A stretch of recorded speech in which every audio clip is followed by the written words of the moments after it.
story right now. Police looking for this man. Murder suspect Brian Nichols. I want eyes in the sky. All choppers up now. Let's flush Nichols out. My name is Ashley Smith. I'm a mother. I don't trust you, Ashley. You scream again, and I will have to kill you.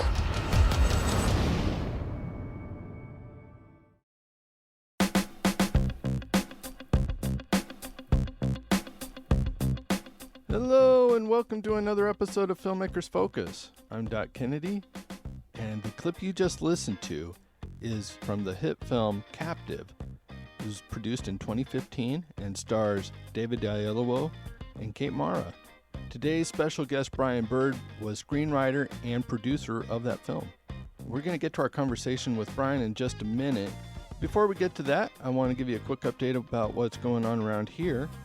This coming Wednesday, the 20th, Wednesday, July 20th, in Federal Way, Washington, I will be taking part in the Podcast Washington meetup. And what happens there is we have podcasters that come in, share their ideas for helping people grow their shows. So if you're in the Western Washington area, this is definitely something that you want to consider if you're a current podcaster or if you're wanting to get into podcasting and don't even know where to start.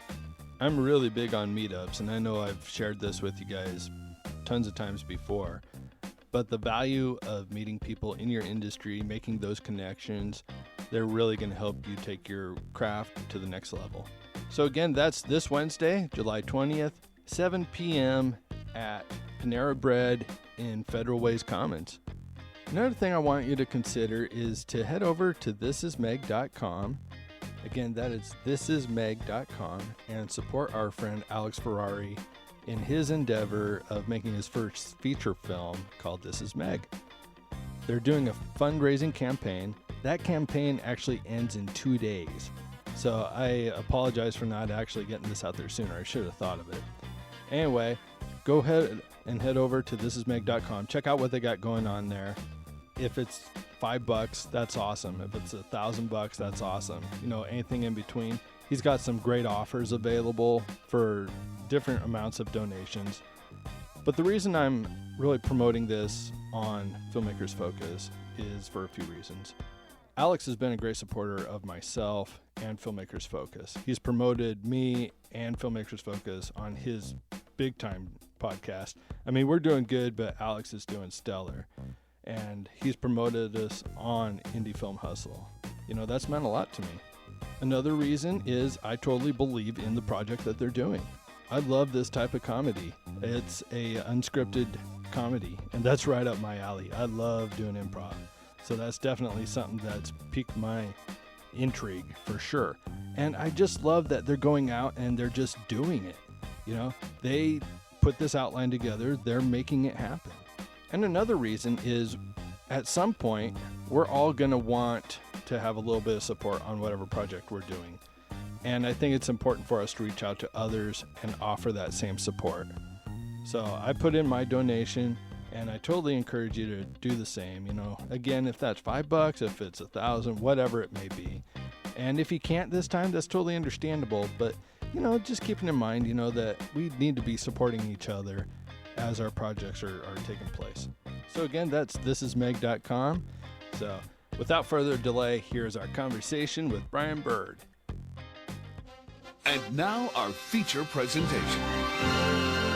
Brian Bird has been a writer on shows such as Fantasy Island, Evening Shade, Step by Step, Touched by an Angel, When Calls the Heart, and he's been a writer for movies such as The Last Sin Eater, Saving Sarah Cain, Not Easily Broken, The Ultimate Life, and Captive.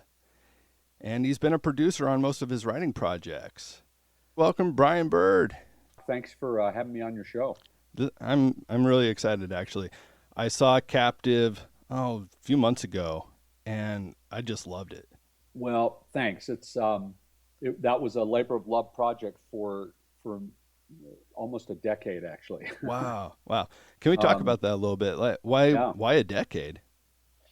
Well, you know, it happened, the actual true story that it was based on happened in March of 2005. And at the time, actually during the whole last 20 years, I was a member of Saddleback church. And Pastor Rick Warren was my pastor, and so I had a deep affinity for him and love for him, and love for sort of, the purpose-driven life and the ideas behind it. And that story, as a true story, involved the purpose-driven life in a most unique way. And I just remember, back at the beginning, when that story, took place in Atlanta there in 2005, just thinking, wow, this is not only a powerful, true story thriller, but it also, involves the deep, meaning and power of Scripture, and also, the work in purpose-driven life, and the themes in purpose-driven life. So I just, it took a while for us to get it together. Ken Wales, I've worked with Ken Wales, the producer who goes back for decades in Hollywood, and Ralph Winter and Terry Botwick, and director Jerry Jameson, to put that script together over the course of, a good couple of years, and tried to, get it mounted as a independent, feature for at least a few more years after that. And it was when we were able to make contact with David Oyelowo and get him intrigued in the project, that all of the pieces started to come together on it. Yeah, and people would know him from playing Martin Luther King Jr. in Selma. Right. I thought the cast was outstanding. Yeah, it's a real movie, and we didn't want to make a sort of a church film. We want to make a standard sort of low budget Christian, faith-based movie. We wanted to make a real movie, and I think, Lord willing, we accomplished that. I'll leave that in the hands of people who see it. But it was David Oyelowo is just a fantastic actor, but also just a fantastic human being. And he's sort of, in baseball terminology, I would call him a 5-tool player. Yeah. Because he can kind of do everything. And so we got introduced to him by mutual friends. And, the challenge in independent filmmaking is usually, how do you get to legitimate actors without having to go through their agents and their handlers and so forth. And so David, because he's a believer, is a strong Christian, and actually was a youth pastor back in England before he made the trek to the States.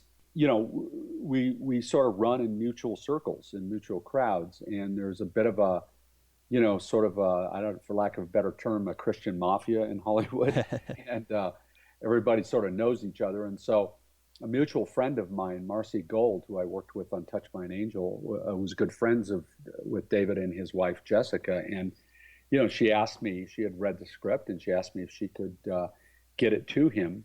And then simultaneously, we some good friends of mine from the UK, who are movie producers there, Mark Blaney and Jackie Shepard, had worked with David on a short project there in the UK. And so they sort of simultaneously hit him up as well. Oh, wow. And so long story short, he read the script, and the following day he called Marcy and said, you tell them that if they don't cast me to play Brian Nichols in their movie, I'm going to stalk them like Brian, like Brian stalked Atlanta. Oh, wow. And so, when you hear something like that from, a top level actor, that's a really positive thing. And, then we proceeded to sort of get the momentum rolling with it. David had worked with Kate Mara before, and he sort of made the same pitch to her that we made to him. And she jumped on board after reading the script as well. So, the rule of thumb in filmmaking is talent chases material, and then money chases talent. Yeah. And so, if you have a good piece of material, a script, a screenplay that attracts some decent talent in the way of actors and a director, the money will come. Yeah. Just sort of, that's how it works. And so once we had Kate Mara and David Oyelowo attached to the project, then the money to finance the film came together.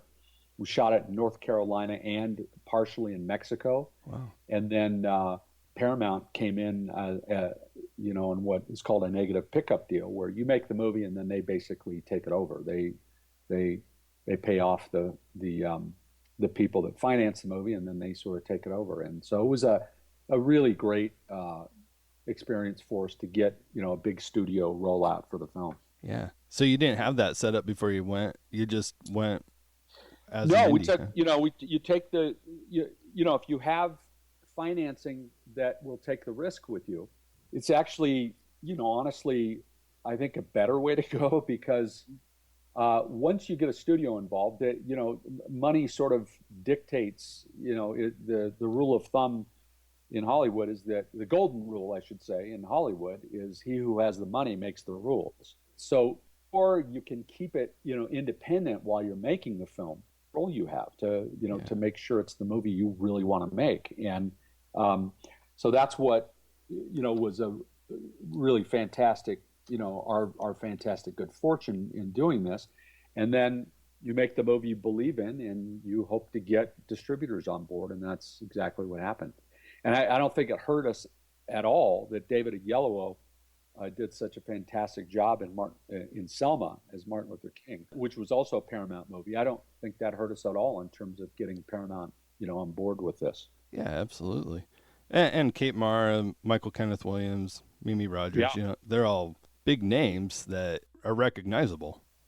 Yeah, and again, once you sort of get a production going, and you have solid actors in the two leads, then it becomes less of a chore to try to get other solid performers to come on board your picture. Yeah. I thought especially Michael Kenneth Williams, he was just fantastic in his part, and he's usually playing the heavy. It was cool to see him take the other part. Yeah, we actually liked that kind of breaking of the stereotypes a little bit, where David plays Brian Nichols more as a kind of in a less street fashion. Yeah.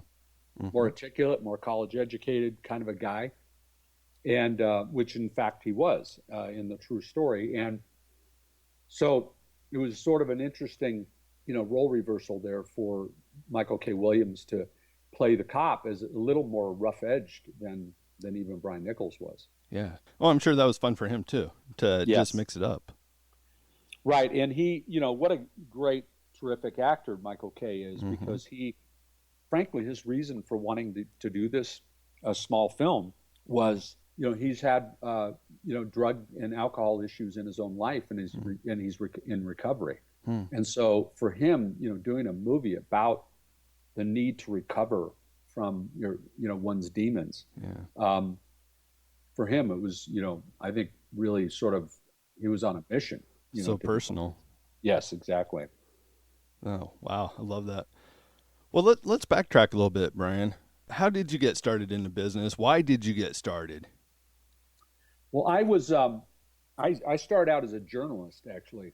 Yeah, I went to journalism school out of high school, graduated with a degree in journalism, and was a newspaper and magazine reporter for probably, 9 years. Okay. Prior to sort of morphing into film and television. And how that happened was that my wife's great uncle was a movie and TV writer and producer himself. His name is Don Ingalls, and he went way back to the kind of the golden age of television. He started out on great westerns like Have Gun Will Travel and Bonanza and Virginian, and sort of some of those classic westerns, and had worked all the way up until probably the late 80s in film and TV. In the mid 80s, my wife, we were at a party with him, and I'd always, really loved film and television, and I was a working writer. I was being paid for my words already, so I sort of had that much going for me. And she kind of asked him if he would read some of my samples. So I sent him a few of the pieces I had done, and he read it and, got back to me. He said, you're really good. Have you ever thought about writing for film and TV? And I, frankly, I had not, but, I said, well, what does that mean? And he said, look, to because he had started out actually as a journalist as well. Okay. So he gave me some scripts. He was actually producing Fantasy Island at the time. Okay. This was 1984. He gave me some sample scripts of Fantasy Island. He gave me the couple of the key books that screenwriters read just to prime the pump with, how to develop characters and to create plot and so forth. Yeah. And so I sort of just did some homework, and I wrote what's called a spec episode of Fantasy Island. And what that means is it's sort of, they're never going to produce that, but it's your calling card. It shows what you can do, basically. Okay. So I wrote the spec episode of the show. I gave it to him. He said, this is really good. We can't use this because we have a firewall up, which most shows do against spec scripts for that specific show. And legally, they're, precluded from being able to do that. So, but he said, if we get picked up for an 8th season, I would like to have you come in and meet with the writers and pitch some ideas. So good to his word, the following season, they brought me in. I brought 3 or 4 ideas in. They picked one. They said, okay, go write an outline.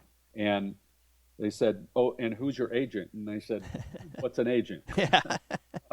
So he hooked me up with his agent to sort of, there's not really a negotiation at that point, but to at least handle the paperwork. And I wrote a script for Fantasy Island. It was the first thing I had ever done in this space, and they loved it. They gave me notes. They, did a second draft. They went into production, and I was all of 24, 25 years old when it happened, wow. And got my first cup of coffee in the big leagues in 1984, and it was just so much fun that I just said, I got to do more of this. Yeah. And I also made about a third of what in about a month what I made all year. I also enjoyed that aspect of it as well. So anyway, that kind of got the ball rolling. I had my first TV credit, at the age of 25, and I loved the process of sort of creating my own world. Yeah. When you're a journalist, you're following the 5 W's: who, what, when, where, and why. Yep. And you're kind of in that box. And when you're writing, for film and TV, even if you're doing a true story, you're still world building.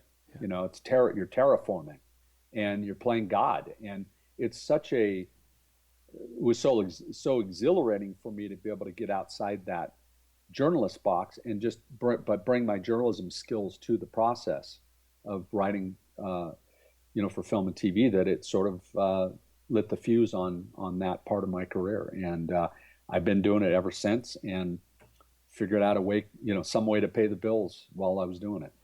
Well, that kind of leads into one of the questions I had for you. Can you tell us a little bit of what the difference is for you when it comes to writing for TV versus writing a film? Well, look, I go after everything as a journalist first. Still, that's my mindset. I'm still a journalist. And so what does that mean exactly? Well, it just means I try to, strive for excellence in everything I do, whether it's for television or film. And good writers, in my mind, now, I'll let other people decide whether I'm any good or not, but good writers should be able to do anything. Uh-huh. And people that are working in film and television can often be boxed in by the industry, because the people that, like the buyers and the network and the studio execs, they're not necessarily writers themselves. Some of them may be, but they're not necessarily writers themselves. And so it's a mystery to them how a script gets written. The easiest way for them to identify you as a talent is to put you in a box. This guy does half-hour comedy. This guy does 1-hour drama. This guy does feature films. This guy does romantic comedies. Or this gal does romantic comedies, whatever. Yeah. And I hate that.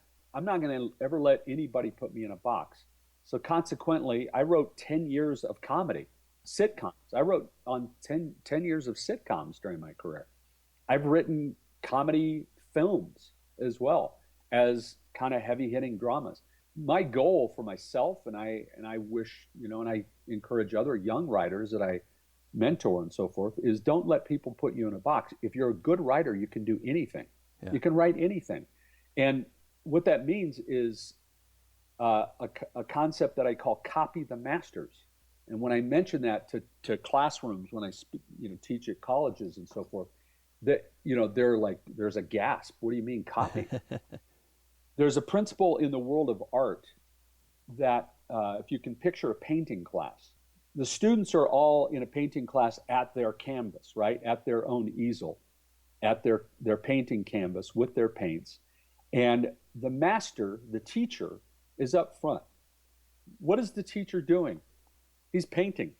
The students are copying the master, but bringing themselves to the canvas in order to get better than the master. That's how art is passed down through the generations. And Michelangelo was in the Medici school. He had masters in all of the various skill sets that he had as a Renaissance man. And so, he had a fresco class where there was a teacher teaching the students how to do fresco. Well, here's the thing. He brought himself to the fresco in order to get better than the master. So what does that look like for writers, for screenwriters? Mm-hmm. The best film school in the world is the world of great scripts. You read great produced scripts, not your friend's, spec script that hasn't been produced, but you read professional, excellent, quality scripts from movies that you watch and say, those are awesome. Yeah.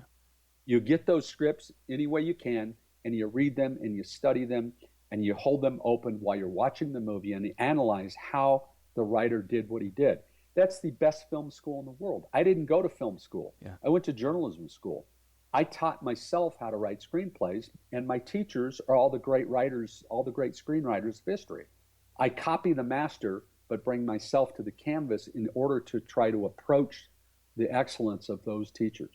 Yeah. And it's a tried and true film school for anybody that wants to do this, but it requires lots of work, and it requires putting in the 10,000 hours that Malcolm Gladwell talks about in his book Outliers.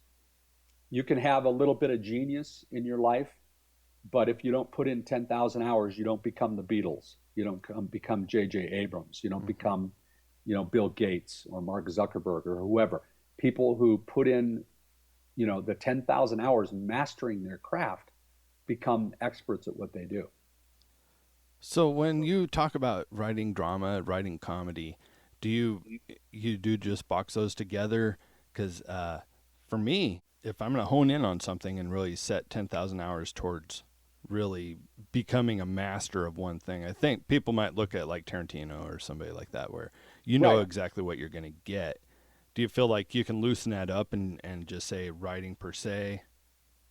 Every project's different. When I was, I got my first job writing comedy based on a spec drama that I wrote, feature film, a heavy-hitting civil rights drama.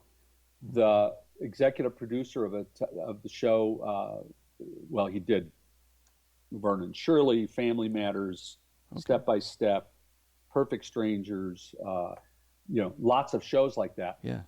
Michael Warren became one of my mentors in the business, but he had read my spec drama and said, look, this is really good writing. Uh-huh. I don't do this. I write comedy. Can you write comedy? Because if you can write comedy, come back to me. Uh-huh. So I went and studied half-hour scripts. I just read a bunch of scripts, and I came up with a spec episode of Murphy Brown, a show that has been off the air for 20 years now. But I wrote a spec episode of Murphy Brown. I gave it to Michael Warren. He said, this is very funny. So I got hired actually to work on a show that was on the air for one season, a half-hour show, but it was called The Family Man that we did for CBS. And that show led to Step by Step, or Evening Shade to Step by Step. And so I continued to work in comedy for the next, decade, basically. But based on one spec script. And I just did what I just described as I copied the masters. I went and looked at a bunch of Murphy Brown scripts. I figured out how to format it, how they wrote, what the rhythms of the show were, and I just mimicked it in my own story. And that opened the door to writing comedy. And I wrote several other comedy long-form movies. I had a the highest rated cable movie of 2003 called Call Me Claus with Whoopi Goldberg that I wrote, where she becomes Santa. So all I can say is I can only go based on my own experience, but in theory, a good writer should be able to write anything. And all the best dramas in the world have lots of comedy in them, and all the best comedies in the world have drama in them. So I sort of see them all as one thing. Obviously, if you're going for laughs, you're not going to go as deep with the drama. But actually, some of the best comedies that I've ever watched had tons of great drama in them. Like a movie called City Slickers, one of my favorite comedies, feature films. That had some strong pathos in it. So that's my take on it. And for anybody that's trying to be a writer, you got to study the craft. I'm not saying to be schizophrenic and like every day do something different. Yes, you should camp for a while in one category and get good at that. But that doesn't mean you can't expand your palette, to other things, other forms. And what I love about this, Brian, is that it's so duplicatable. Anyone can take what you've just given us and apply it to themselves and make it work. And they need to. And I'll tell you why. Because we live in the digital age, and the opportunity for expressing yourself and having an audience to do so has never been greater. But there's also a vast layer of noise across the culture that is mostly nonsense and mostly low-grade entertainment. YouTube is awesome, but 98% of it is noise, right? There's nothing quality about it. There's not a lot of talent on display. To pull your pants down and get 7 million hits, that's nothing. That's not anything. You don't get any credit for getting 7 million hits for doing nothing. So it's a great opportunity, but more YouTubers and more do-it-yourself filmmakers need to do what I'm telling them, need to follow these directions, because not just anybody can do this. There actually is a rocket science to it. And just because the price of cameras and gear has come down to where anybody can afford, high grade sort of movie equipment, that's just hardware. The software is what's important. And material, screenplays, scripts are the software of the movie business. So unless you know what you're doing as a programmer in that software business, unless you study hard and you get good at that and you put your 10,000 hours in, you're mostly going to be just doing noise, right? You're mostly going to be adding to that layer of noise pollution. So this kind of leads into the next question that I had for you, which is, you've been a producer on most of your projects. Right. So how has that impacted your writing? And also, why do you want to have your hands on the production end? Well, it sort of evolved that way because I wrote, I did, 10, 11 or 12 seasons of staff television. And now I'm in my 4th season on my own show, One Calls the Heart. When you're working in a collaborative process like that, and you basically get promoted up the food chain. So you go from a story editor to an executive story editor to a co-producer to a producer to a supervising producer to a co-executive producer to an executive producer. That's that's like military ranks in TV, right? Yeah. So each step you take up the food chain, as you get promoted up the food chain, you get involved more on the production side of things in television. You're responsible for going and approving wardrobe, or you go to casting for guest starring roles, or you sit in the editing bay and you supervise that part of the process. You go to where, if you're building swing sets for the television show, you go check those out and approve it. So the writers in television are, it's all about the writers and the producers in television, less so about, the directors. I mean, the directors actually in television work for writer producers. Yeah. It's not so much that way in the features. So you kind of learn, you'll learn from the ground up as you're working on a television show what all the aspects of production are. So just by nature of being promoted, I came into that part of the business. When it comes to the film business, I really always want to be a producer of some kind, either an executive producer or a producer or a co-producer or something on every movie that I write, because I want to make sure that I stay attached not only to the words, but to the whole production, and I can influence the process along the way. I actually think I know what I'm doing in that regard. I think I know better maybe than people who come aboard the project just as crew or or hired late in the game. Sure. I like working with directors because often scenes will need tweaking in the middle of a production. It's just not, the words aren't quite working correctly. Mm-hmm. The actors are giving it their best shot, but something's not sort of just like butter in their mouths, and so you need to do rewrites of scenes. Well, if I've written the screenplay, I want to do those rewrites. I want to maintain the integrity of the process if I can. So just by default, I rarely would entertain a project unless I'm some sort of producer on the project also. Okay. So I can continue my influence, and that's only because I've earned the right to be there now. I couldn't have asked for that privilege, way back in the day. But, by virtue of, the fact that I've been doing this for 30 years, I've sort of earned the right to be at the table. Yeah. And you've also done a lot of adaptions from books. Yes. What is that process like? First off, just getting the rights to do it, and then just making that whole process work for you. Yeah. Well, so on the rights process, if I love a book, I'm doing a couple of them right now, actually, okay. 2 new projects, and actually another project that's a true story. I've got 3 movies going right now. The rights process is this: anybody and his brother can get the rights to a book if you get to the table first. Okay.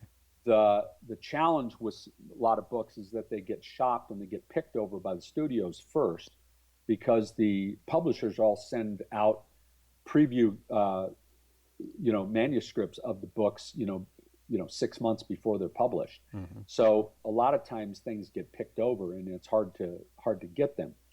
But basically when you are a writer / producer and you love a book and you want to adapt that book yourself from the ground up, you're going to negotiate with the author of the book and get the rights to that book. And it's a fairly straightforward process. You're basically optioning the film rights to that book for a certain amount of time. Usually it's between a year and 2 years.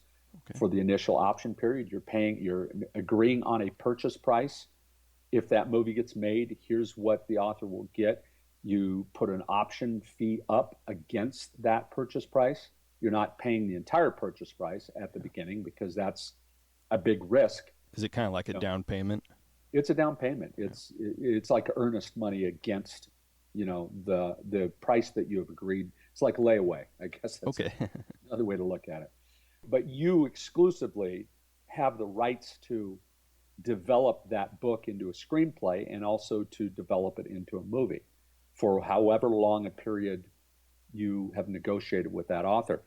I never do it without an extension or a couple of extensions. Okay. That are up to me. They're like automatic extensions for an additional fee, to have it for another year or another 18 months, that kind of a thing. Because often it'll take you at least 18 months to get the script written, mm-hmm. Or a year or something by the time you sort of gestate on it and you go through several drafts of the script. So anyway, that's the option sort of process. And there's, people can find option agreements online, boilerplate templates of option agreements. Anything and everything exists now on the internet. So, yeah. For newbies or for people who are trying to kind of do it yourself. And also, you have to take into consideration the audience for that book. Are these authors big sellers? Are they self-published books? you wouldn't option a self-published book. Very rarely you would do that because there's not much of an audience there. Okay. I get at least a dozen submissions every week from people with self-published books saying, hey, I think my book would make a great movie. And they may be right. It may be the best movie in the world. But if there's no audience built in yet for it, if it's not The Shack that sold 30 million copies or whatever, but it's a self-published book that sold 1,000 copies, it's very difficult. If you work with an author like we have, like Francine Rivers or Beverly Lewis or Jeanette Oak, who have tens of millions of books sold, those books are a lot easier to turn into films because there's a safety net there for a network or a studio. They know that there's millions of fans out there already for those books. So if they're going to spend the millions of dollars to make those books into movies, they have a chance of getting some of their risk off the table just because there's a built-in margin. There's a built-in safety net. The actual process of adapting books is just a learned skill. I've done probably a dozen of them in my life now.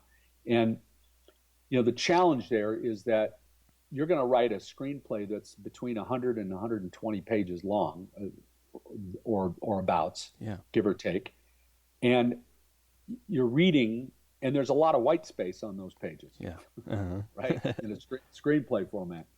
You're reading a 350 or 400 page book where there's not a lot of white space. So the challenge is, how do you synthesize that book into a movie? And really the big sort of skill at that is learning what to leave out, not what to keep in. Okay. Because there's going to be plenty of great stuff to keep in. It's also learning what subplots you can dispense with that you can't use. Usually you've got to find, you've got to stay with the protagonist of a book and follow that through line and weave that through line in and around the sort of the universe of characters from the book, but you've got to thin that out because it's just too much. It'll become a movie that doesn't go deep enough on the key characters and just glides over the surface of those relationships and those character arcs. So it's a constant challenge to figure out how to do that well. Authors typically have to get used to the idea of somebody adapting their book and killing, as we say, killing their babies or killing their darlings, because there's just no room. You can't, you have to synthesize it out into what the sort of the main through line is and the main sort of spiritual core of what that book is. And it's, again, for me, it's just about copying the masters. I've read several great adaptations of books that I've read. I think some of the best adaptations ever are the Harry Potter films. Okay. They when I watch those movies, I'm not disappointed. Right? Yeah. That's the thing that most of us say when we watch a movie adaptation of our favorite book, right? It's not as good. What do we say? It's not as good as the book. Yep. Well, there's a really big reason for that. Several of them. If 1 million people read that book, or 10 million people, or how many ever million people read a book, that world has first come alive in their individual imaginations. So imagine 1 million people reading a book and it's first coming alive in their brain. How in the world is any film production unit going to match those imaginations and those visions? That's the biggest reason people are disappointed. The other thing is that authors cheat. In a book, you can go into an inner monologue for 10 pages. Sure. You can go in an omniscient point of view, go into somebody's brain or into somebody's soul and stay there for pages at a time. There's no such thing in the film business. If we went on for 10 pages of voiceover, it would be horrendous. It would be the worst possible way to make a movie. There's only a few superpowers that the screenwriter has. One of them is voiceover, but you can't pull that power out very often. Yeah. You got to use it sparingly. Flashbacks and dreams are another superpower that writers have. Mm-hmm. Beyond that, you just got to be really clever to get the exposition in. You got to figure out a way to get what is internal out onto the page, because movies are what we see and hear. We're not going to see somebody's inner monologue. We're not going to hear somebody's inner monologue for a giant chunk of the film. Mm-hmm. It all has to come out in dialogue or action or description of what we're seeing. Yeah. So anyway, there, that's why I say, tongue in cheek, that authors get to cheat, because when you're taking an omniscient point of view in your novel, you can do whatever you want. Sure. There's a freedom that you have, but in screenwriting, there are some limitations that you're stuck with. For sure. I jokingly tell people I don't read the book because I don't want to ruin the movie. But right. Right. Well, that's a great point. We've adapted at least a dozen novels into films or true stories into films. And the thing is that what I tell lovers of books, you need to appreciate the movie on its own merits. Yeah. You need to separate from the novel and the love of the novel and watch the movie on its own merits, because honestly, it's a completely different endeavor. It's world building based on somebody else's ideas. And honestly, it's also not just about an author and their imagination locked away in a room for 6 months. Yeah. This is 250 people spending millions and millions of dollars trying to build a world. That's what a movie adaptation of a book is. So we need to appreciate it on its own merits for the skills that are involved in that, for the storytelling that's involved, for the acting, for the effects, for the music. Yeah. All of those things are totally removed from the novel experience. It's a completely different media endeavor, and they need to be looked at in their own right. Sure. And appreciated on their own merits. Yeah. Well, I think you really nailed it when you said that people they already have an idea in their head of what they would see. And then when they do see that on the screen and it doesn't match up with that, then they're disappointed. Right. And it's not fair, but that's how it is. It is, and it is not a fair comparison. And my hope is that once they're finished with one of my movies, that forevermore, that's how they see their novel too. That's how I see Harry Potter. Like when I think of Harry Potter and reading the Harry Potter books, it's all filtered now through my experience of watching the movies. Okay. Because they were so, bloody good. Yeah. In terms of, the depiction of what, J.K. Rowling wrote. So that's great. So why don't you tell us a little bit about what you're working on right now?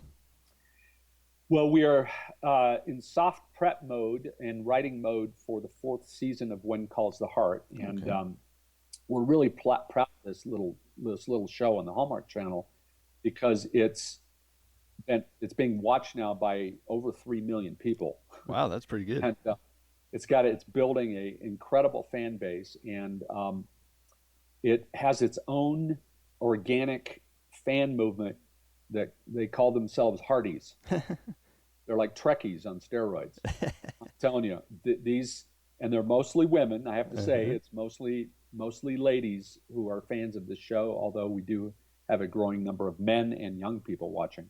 It's a hopeful prairie romance. Yeah. It's in tone. It's very much like Little House on the Prairie, and it's no coincidence that my partner, Michael Landon Jr., is in help we created the show together. So we love the show. We love the idea of offering a family show at a time when nobody else is actually. Yeah. Nobody else is doing family programming. Yeah.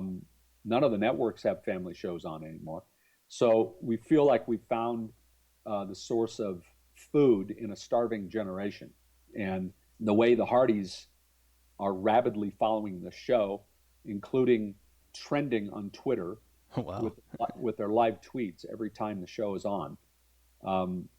We had, I think the season 3 finale had over 230,000 tweets during the show. That's awesome. So we're trending nationally with that. And so for a show that's on a smaller network. Look, we're trying to do a good show. We didn't invent the Hardys; they invented themselves. And now we're doing everything we can to please them and to grow that movement. So anyway, my writing team is deeply entrenched in putting together scripts for our 12 episodes of season 4. Great. And in the meantime, I'm working on 3 movie projects that are some of the best projects I've ever been involved with. And the one of the ones that I'm most proud of is a movie called, right now it's called Touchdown on the Tundra. It's a true story based on an Eskimo football team up in the Arctic Circle.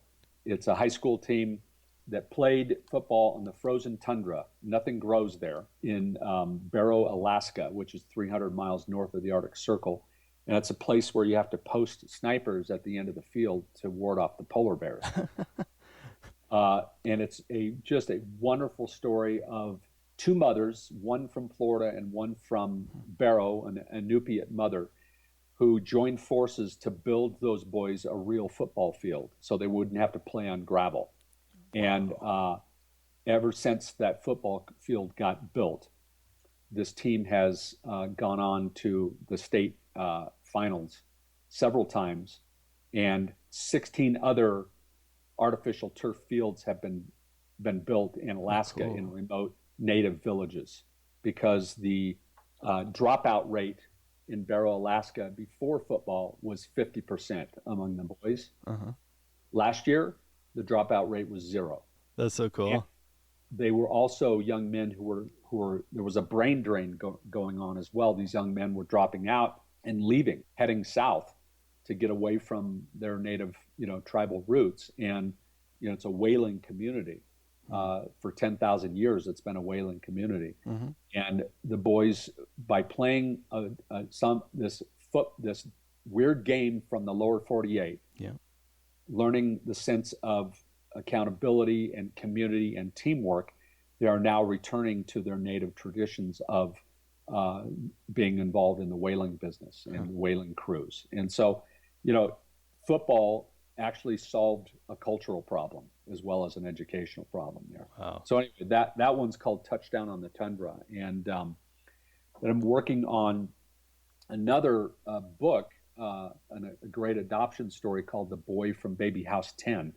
It's been an internationally acclaimed book about a young man whose name was Vanya, who was a little boy in a baby house in Russia back in the 80s, was brighter than a whip, but was put into an insane asylum at the age of 7, an adult insane asylum, because the antiquated psychological system in Russia, and the psychological assessments that go back to the Stalin era, just assessed this young man as being an imbecile, and they called him a cretin.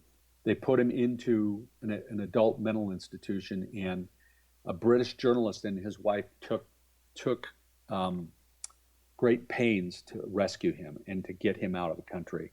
And he is now a 23-year-old, 24-year-old college graduate Eagle Scout living in Pennsylvania with no mental impairment whatsoever. And so it's just a really interesting, not only adoption story, but just a story of the indomitable human spirit and the power of hope in the life of a young man.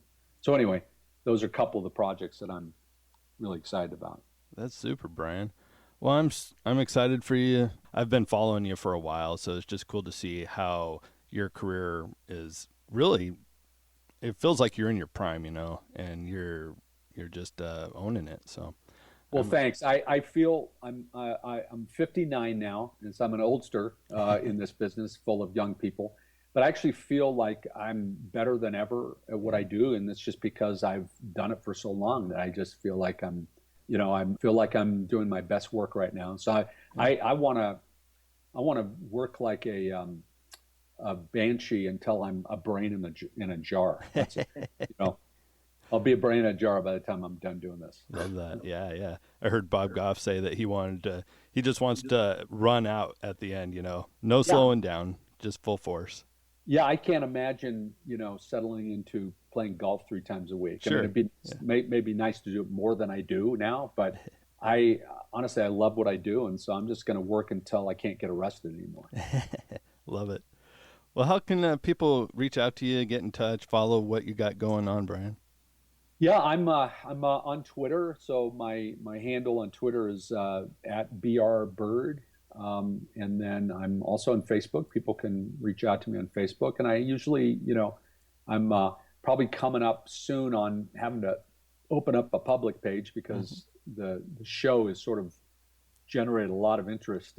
One Calls the Heart generated a lot of interest there. But that's a good problem to have. Yeah, I try to answer folks and stay engaged because one of the things that my wife's uncle Don told me is he said nepotism can open a door for you, but your talent has to keep the door open. And he also said someone opened the door for me back when I was getting started, and I'm going to do that for you, but as long as you promise to do it for somebody else. And so my whole career, I've been trying to leave the door open behind me. It's increasingly hard for me to communicate with everybody because I probably get at least 20 scripts a month that are pitched to me. There's no possible way I can read all those scripts and get my own work done. Sure. But I do have a team that covers scripts for me, so I can look at material from time to time. I can't promise everybody I can get to their material, but the goal is to leave the door open for other people. I also have a blog, brianbird.net, where I try to do the same thing. It's woefully needs updating, but there's a lot of good material on there still. And so some interesting sort of tools, tips, and training along the lines of what some of the things that I've talked about today to you about. So. Yeah. Well, trust me, with what you've shared today, you are opening doors for everyone that listens to this. The content is just outstanding. So thank you again, Brian. Well, thank you, Doc. Appreciate what you're doing and for having me on today.